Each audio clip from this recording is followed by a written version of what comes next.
Et donc que le problème, au départ, on a dit oui, c'est la faute de la Tunisie. Non, pas du tout. C'est un magistrat belge qui doit gérer les extraditions. Mais le fait que ce magistrat est bien connu, est corrompu, et on se demande comment il gère ses dossiers, ne pose aucun problème. Il est toujours actif auprès du procureur du roi à Bruxelles. Bonjour les amis, Transparencia, Claude Archer avec nous à notre Robin des Bois. Il y avait un match qui rassemblait la Belgique et la Suède. Des pensionnés suédois voulaient voir leur équipe suédoise et Barda, c'est leur bardé, donc ils se font massacrer. Voilà, un tireur fou qui vient, se filme en direct sur les réseaux sociaux avec une mitraillette, une veste fluo avec des bandes réfléchissantes. Pour être discret en fait. Hein. Oui, c'est ça, donc ouais. C'est difficile de louper, il se filme en mobilette comme ça, et on va mettre 15 heures au total pour l'intercepter. Et j'apprends le matin, en me levant et en emmenant mes enfants à l'école, que le tueur est dans mon quartier.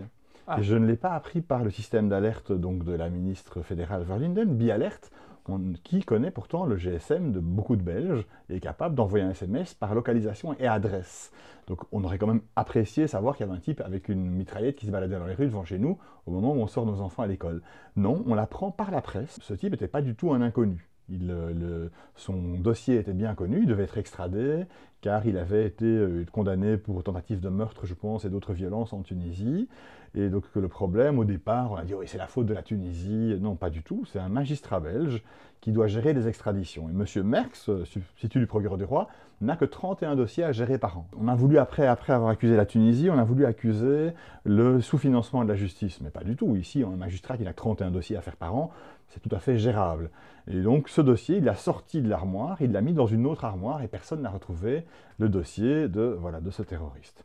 On se dit, ah, c'est un accident. Oui, mais cet accident est un peu particulier parce que le ministre de la Justice démissionne dû à la faute de cet magistrat, mais le magistrat ne démissionne pas du tout. Ce procureur du roi, Merckx, est toujours en place. On apprend qu'en fait, il n'en est pas à son coup d'essai. 10 ans avant, M. Merckx avait perdu un autre dossier, des dossiers d'un gros entrepreneur pour des dossiers de fraude fiscale. Qu'est-ce qui s'est passé? Eh bien, on a retrouvé le procureur du roi dans un bordel à Amsterdam, emmené dans le bordel par le chauffeur du promoteur immobilier, avec des prostituées payées par le promoteur immobilier. C'est quand même un magistrat extrêmement corrompu.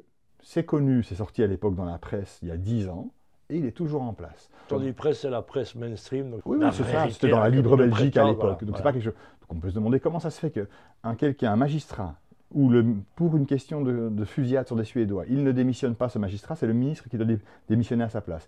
10 ans avant, il a déjà été corrompu dans des affaires où on lui paye des prostituées pour qu'il ne condamne pas des personnes assez riches. Et 10 ans avant, c'est arrivé encore une fois, où un expert, je ne sais plus, fiscal, qui lui a payé des vacances à l'étranger pour que son dossier soit enterré.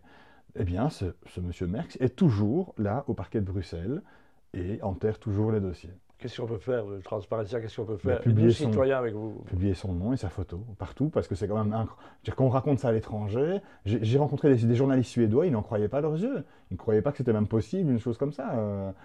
Parce que bien sûr, dans la presse suédoise, on en a parlé de ces Suédois qui sont fait abattre inutilement par ce type. Mais le fait que ce magistrat est bien connu, est corrompu, et on se demande comment il gère ses dossiers, ne pose aucun problème.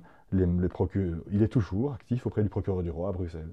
Voilà, monsieur Merckx, vous êtes un fameux canaillou, on va dire ça comme ça. Voilà. Pour terminer. Merci Claude Archer. Avec plaisir. Toujours un bonheur de te recevoir, tu es le bienvenu quand tu veux.